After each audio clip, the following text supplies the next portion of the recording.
नमस्कार, झारखंडी जोहार। आज हम ऐसे शख्सियत से मिल रहे हैं जो किसी परिचय के मोहताज नहीं है। आपने झारखंड आंदोलन का नेतृत्व किया, झारखंड आंदोलन के लिए रणनीति बनाया और झारखंड आंदोलन को जन जन तक, युवाओं तक पहुंचाने का काम किया। आप हैं श्री प्रभाकर तिर्की जी। नमस्कार। आप आसू के संस्थापक अध्यक्ष 1986 से 1992 ईस्वी तक और 1993 ईस्वी से 1999 ईस्वी तक झारखंड मुक्ति मोर्चा के केंद्रीय सचिव भी रहे। आप भारत सरकार के द्वारा गठित 1989 के कमिटी ऑन झारखंड मैटर के मेंबर भी रहे और बिहार सरकार के द्वारा गठित 1995 ईस्वी में झारखंड एरिया ऑटोनोमस काउंसिल के मेंबर भी रहे। इस तरह से अभी एग्जीक्यूटिव काउंसलर थे। अच्छा, फाइनेंस और एनिमल हस्बेंड्री डिपार्टमेंट हम देखते थे। जी सर। इसके अलावा भी हम देखते हैं तो सर भारत आदिवासी पार्टी के राष्ट्रीय सचिव भी हैं।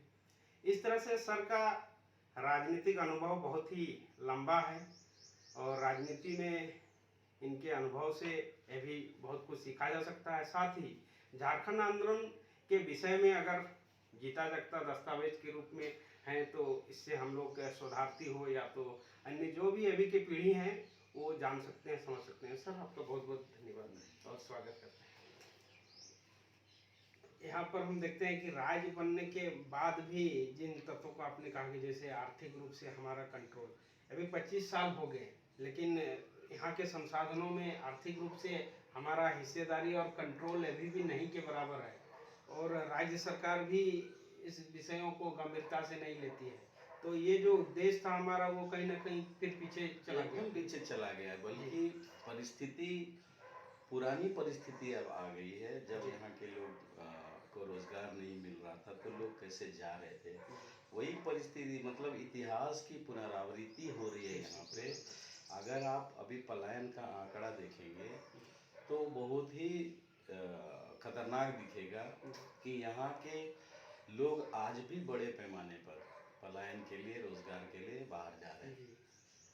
राज बनने का पहला क्या था कि पलायन रुके, लोगों का रोजगार, यही तो मुद्दा था ना राज बनने का, कि लोगों को यहाँ रोजगार मिले, लोग विस्थापित ना हो। लेकिन आज करीब करीब 20 लाख लोग झारखंड के बाहर अपनी रोजी रोटी कमाने के लिए बाहर चले गए हैं, अलग राज्यों के अलावा विदेशों में भी जाने का सिलसिला आज भी जारी है। आप केरल में उनका ये चेंज हो रहा है, अब धीरे धीरे लोग जहाँ जहाँ मिल रहा है रोजगार वहाँ जा रहे हैं। केरल जा रहे हैं लोग, अहमदाबाद जा रहे हैं लोग, बेंगलोर जा रहे हैं लोग, गोवा जा रहे हैं। और उन सारी जगहों में जाकर आप देखिए कि एक बड़ी आबादी, बड़ी संख्या आपको यहाँ के लोगों की मिलेगी। सारे लोग महाराष्ट्र में जाएंगे तो एक बड़ी जनसंख्या है वहाँ पे, जो लोग आज के संदर्भ में नए तरीके से जिनका पलायन हुआ है वो आज भारी संख्या में अन्य। तो हमारी मांग क्या है कि भाई यहाँ के लोगों का पलायन नहीं रुकेगा तो राज बनने का तो मकसद पूरा नहीं हुआ। यहाँ के लोगों को अगर यहाँ पे रोजगार नहीं मिलेगा तो राज बनने का पर्पस नहीं पूरा होता है। अगर आप रिजर्वेशन पॉलिसी को फॉलो नहीं करेंगे तो यहाँ के लोगों को नौकरियों में अधिकार नहीं मिलेगा। तो ये सारी चीजें और भी बुरी परिस्थिति बनी है राज बनने के बाद। 25 सालों में हम लोगों ने देखा है, 25 सालों के आंदोलन को आप अगर आकलन करेंगे तो इस राज्य में सिर्फ सत्ता पाने की लड़ाई लड़ी जा रही है। लोगों को अधिकार देने की कोई बात सरकार के अंदर में नहीं हो रही है। सिर्फ सत्ता का जोड़ तोड़, नंबर का खेल, यही चल रहा है यहाँ कि हमको ज़्यादा नंबर मिले तो हमारी सरकार बनेगी। और नए नए तरीके से लोगों को तोड़ने और कमज़ोर करने की साजिश हो रही है। तो ये पूरी तरह से एक पुनरावृत्ति है इतिहास का कि यहाँ के लोग कैसे और भी बुरी स्थिति बनी है यहाँ। जब 20 लाख लोग आज बाहर में हैं तो हमारे लिए अच्छी परिस्थिति तो है नहीं। तो जो डेमोग्राफिक चेंज की बात हम लोग करते हैं, अभी केंद्र सरकार भी स्वीकार कर रही है कि कैसे डेमोग्राफिक चेंज हो रहा है, विशेषकर यहाँ के लोगों का। लोग बाहर जा रहे हैं। और उसके बाद में यहाँ अपनी खेती बाड़ी छोड़ के लोग चले जा रहे हैं। एग्रीकल्चर डेवलपमेंट का सरकार के पास कोई प्लान नहीं है। जो हमारा 70% आबादी है वो एग्रीकल्चर बेस्ड है, उसका सरकार के पास कोई योजना नहीं है। आप अगर उसी को एक रोड मैप के रूप में ले लेते, प्राथमिकता के आधार पर अगर कृषि के विकास की बात होती इस राज्य में, तो लोगों को बाहर नहीं जाना पड़ता। तो ये सारी परिस्थितियों को, एक एक समस्या को लेकर अगर आप ध्यान देंगे तो लगेगा कि राज बनने का मकसद कहीं भी पूरा नहीं हुआ, बल्कि राज की स्थिति और बद से बदतर हो गई है। तो इस तरह से हम देखते हैं कि विभिन्न कालखंडों में अलग अलग पार्टी का शासन रहा, तो पूरी तरह से सरकारी मशीनरी फेलियर रही यहाँ पर। पलायन अभी रुकी नहीं है। हम देखते हैं कि यहाँ के लोग रोजगार के लिए विभिन्न राज्यों में, यहाँ तक कि विदेशों में भी पलायन कर रहे हैं। और उसके विपरीत एक दूसरी चित्र देखने को मिलती है कि अन्य राज्य के लोग झारखंड में आके रोजगार कर रहे हैं और बहुत ही अच्छी तरीका से हैं, आर्थिक रूप से ज़्यादा सशक्त और सबल हैं यहाँ के लोगों के तुलना में। तो कहीं ना कहीं नीतिगत रूप से हम लोग उन सारे चीज़ों को नहीं बना पाए जिन चीज़ों के लिए हमारा झारखंड बना था। एकदम, ये जो डेमोग्राफिक चेंज की जो बात है, दोनों तरह से हो रहा है। हमारे लोग बाहर जा रहे हैं, बाहर के लोग अंदर आ रहे हैं। तो जो पॉपुलेशन का जो प्रोपोर्शन है वो धीरे धीरे चेंज हो रहा है। उनकी संख्या बढ़ रही है, हमारी संख्या घट रही है। तो जब ये परिस्थिति बनेगी तो जो संविधान के अंदर में अधिकार की बात है वो ऐसे ही खत्म हो जाएगा। अधिकार की बात अब कोई नहीं करता है। संविधान लेके लोग घूमते हैं, पार्लियामेंट में बहस करते हैं जरूर, लेकिन संविधान को पूरा करने के बारे में कोई नहीं बोलता है कि ये पूरा होगा तो यहाँ के लोगों को राहत मिलेगी। तो परिस्थिति बहुत ही तरीके से गलत हो गई, ये हो गया है। सर, डेमोग्राफी चेंज की जब बात होती है तो झारखंड में आदिवासियों की जनसंख्या घटते जा रही है, ये एक बहुत बड़ा चिंता का विषय है सर। देखिए, हमने तो अपने अध्ययन में इस बात को सामने लाया है कि 200 सालों में यहाँ की आबादी, आदिवासियों के साथ में अन्य जातियाँ भी हैं, छोटी छोटी जो जातियाँ हैं वो लोग भी साथ में इन्वॉल्व हैं उसमें। 1.5 करोड़ लोग यहाँ से परमानेंटली विस्थापित हो चुके हैं। 1.5 करोड़ लोग। आज की हमारी आबादी अगर हम बोलेंगे तो यहाँ के लोगों की आबादी 2/3 आबादी हम लोग बोलते हैं जो यहाँ के मूल लोगों की है। और आदिवासियों की आबादी आज 86 लाख है।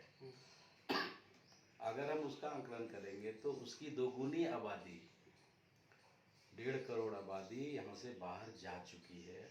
और आज भी 86 लाख में 20 लाख लोग बाहर काम कर रहे हैं। तो हमारी आबादी कहाँ है? 66 लाख में। 66 लाख में। तो ये बहुत खतरनाक तरीके से परिदृश्य बदल रहा है।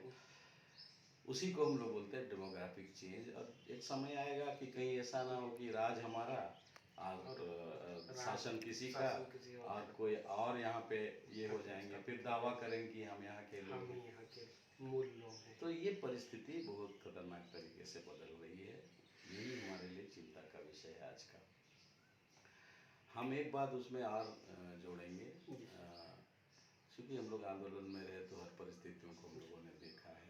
झारखंड मुक्ति मोर्चा के आंदोलन को हम लोग ये मानते थे कि झारखंड मुक्ति मोर्चा एक मजबूत या क्षेत्रीय पार्टी। हम लोगों ने भी साथ दिया। मैं भी उसमें 10 साल रहा सचिव के रूप में, केंद्रीय सचिव के रूप में। हम लोगों को ऐसा लगता था कि झारखंड मुक्ति मोर्चा एक विकल्प है यहाँ के लोगों के लिए, एक आवाज। कांग्रेस और बीजेपी के बाद एक क्षेत्रीय दल का विकल्प झारखंड मुक्ति मोर्चा है। हम लोगों ने भी बहुत मेहनत किया उसको बनाने के लिए। आज जो परिस्थिति में झारखंड मुक्ति मोर्चा, उसमें हम लोगों का भी मेहनत है कि हम लोगों ने लोगों के मानस पटल पर इस बात को बैठाने की कोशिश की है कि झारखंड की तरक्की होनी है तो यहाँ अपने क्षेत्रीय दल को मजबूत होना है। और इसी कारण से झारखंड में आज आप देखेंगे तो एक बहुमत मिला है लोगों को, क्योंकि लोग अब राष्ट्रीय दलों से बहुत ये हो चुके हैं कि ये लोग हमारे बारे में नहीं सोचेंगे। चलो, हमारे पास एक विकल्प है, झारखंड मुक्ति मोर्चा एक क्षेत्रीय दल के रूप में सामने आया है, तो उसको मजबूत किया जाए। ये जो जनादेश है उसी का फलस्वरूप है कि लोग चाहते हैं कि अपनी सरकार बने। राज अबुआ सरकार जब है। हुआ सरकार हम करते हैं। और पिछला जनादेश हम लोग देख रहे हैं कि कितना बड़ा बहुमत, जी ये लोगों की मनसा है कि भाई यहाँ एक क्षेत्रीय दल मजबूती से आए जो हमारे मुद्दों पर काम करे, हमारे विकास को लेकर काम करे, हमारे आर्थिक विकास को लेकर रणनीति तय करे। लेकिन आज निराशा क्या होती है कि झारखंड मुक्ति मोर्चा भी कहीं ना कहीं भटक गया है। बहुमत मिला जरूर, सरकार भी बनी, लेकिन किसी भी मुद्दे को सरकार नहीं छूती है जी जो राज बनने के लिए एक एजेंडा के रूप एजेंडा में के रूप पिछले में कई दशकों से लाया गया। लंबा संघर्ष रहा है जेएमएम का किसी भी मुद्दे पर जेएमएम ने रणनीति बनाने का काम नहीं किया। और निराशा कब होती है कि आप यहाँ के लोगों को कैसे भटका रहे हैं, तो आप मैया योजना देके बोलते हैं कि हम काम कर रहे हैं, महत्वाकांक्षी योजना है। आप 2500 की बात कर रहे हैं यहाँ के लोगों के लिए, हम कह रहे हैं कि भाई हमारा अस्तित्व सुरक्षित रहे, हमारी भाषा बची रहे, और आप 2500 दे के लोगों को खुश करने की कोशिश करते हैं। लेकिन लोग गरीब हैं तो लगता है कि चलो यही बड़ा चीज़ है। कुछ नहीं हम लोग तो सोचते हैं कि भाई आज हर स्कूल में कम से कम झारखंडी भाषाओं की अगर पढ़ाई होगी तो पहचान का सबसे बड़ा रास्ता वहाँ से सुरक्षित होगा। किसी स्कूल में आज भी क्षेत्रीय और जनजातीय भाषाओं को पढ़ाई के लिए कोई व्यवस्था नहीं है, टीचर की व्यवस्था नहीं है, उसके बारे में सरकार के पास बजट का कोई प्रावधान नहीं है। तो जब तक आप उसकी पूरी रणनीति पर नहीं बात करोगे तो इस सरकार का क्या मतलब है, कोई मतलब ही नहीं है। आप आज 2500 रुपया देंगे, कल अभी अनाउंसमेंट में आ रहा है कि सरकार लोगों को स्वस्थ ये रहे, ठीक रहे, उसके लिए 1 किलो चने का दाल देगी और नमक देगी। यही रणनीति है इस राज्य का क्या? कभी मैया योजना बोलिएगा, कभी बोलिएगा 1 किलो दाल और 1 किलो ये नमक। यानी इन चीज़ों के लिए हमारा संघर्ष नहीं हुआ था। हम लोगों की अपनी पहचान स्थापित हो, शासन व्यवस्था में धमक हो, पहुंच हो, यहाँ के लोग आर्थिक रूप से सशक्त हों, पलायन रुके, रोजगार मिले यहाँ के लोगों को। और जो वर्षों पहले विस्थापित जो लोग हुए हैं, विकास के नाम पर विस्थापित हुए हैं, उन लोगों तक भी विकास पहुंचे, उन लोगों के साथ भी न्याय हो, इन मुद्दों को लेकर राज्य का गठन हुआ था। लेकिन कहीं ना कहीं राज्य इस सत्ता के गलियारों में भटक गया, इस बियाबान में भटक गया है पूरी तरह से। तो अब अंतिम में अभी वर्तमान समय में जो राजनीति करने वाले जो नवयुवक हैं, या तो जो चाहते हैं कि राज्य का भला हो, राज्य बेहतर हो, अच्छा दिशा में चले, उनके लिए क्या संदेश देना चाहेंगे सर? देखिए, हम तो यही बोलेंगे कि वैचारिक रूप से जब तक लोग तैयार नहीं होंगे, राज्य की परिस्थिति नहीं। और वैचारिक रूप क्या है? हमारा अधिकार, हमारा संविधान, हमारा भविष्य, हमारा अस्तित्व, यही तो असली ये है ना। हम तो दूरगामी लक्ष्य को लेके चल रहे थे, लेकिन हमारे दूरगामी लक्ष्य को आज भटका दिया गया है। तो हम लोगों को फिर एक बार अपने दूरगामी लक्ष्य को पाने की दिशा में पहल करनी चाहिए, अपने अधिकार की बात, जिससे हमारी आने वाली पीढ़ी सुरक्षित हो। आने वाली पीढ़ी की अब हम बात कर रहे हैं। एक पीढ़ी पूरे आंदोलन के क्रम में आज 3 पीढ़ी खत्म हो गई। जी सर, 3 अगर हम उस समय से बात करें 30 साल करके, तो 3 पीढ़ी हमारे आंदोलन करते करते खत्म हो गई। और आज भी जो नई पीढ़ी है उसका भी एक छोटा सा पक्ष आंदोलन ही में लगा हुआ है कि अधिकार हमको मिलना चाहिए। तो हमारे दूरगामी लक्ष्य के लिए अगर राज बना है तो हमको उन मुद्दों पर ध्यान देना पड़ेगा ताकि आने वाली पीढ़ी सुरक्षित रहे। इसके बारे में लोगों को सोचना पड़ेगा और सरकार को इस बात पर ध्यान देना पड़ेगा कि हमको करना क्या है और हम कर क्या रहे हैं। आज वो पूरा का पूरा पक्ष एकदम छूटा हुआ है किनारे। इसलिए हम झारखंड अलग राज्य का मकसद पूरा नहीं हुआ है, उसकी लड़ाई तो यहाँ के लोगों को लड़नी पड़ेगी ताकि आने वाली पीढ़ी हमारी सुरक्षित रहे।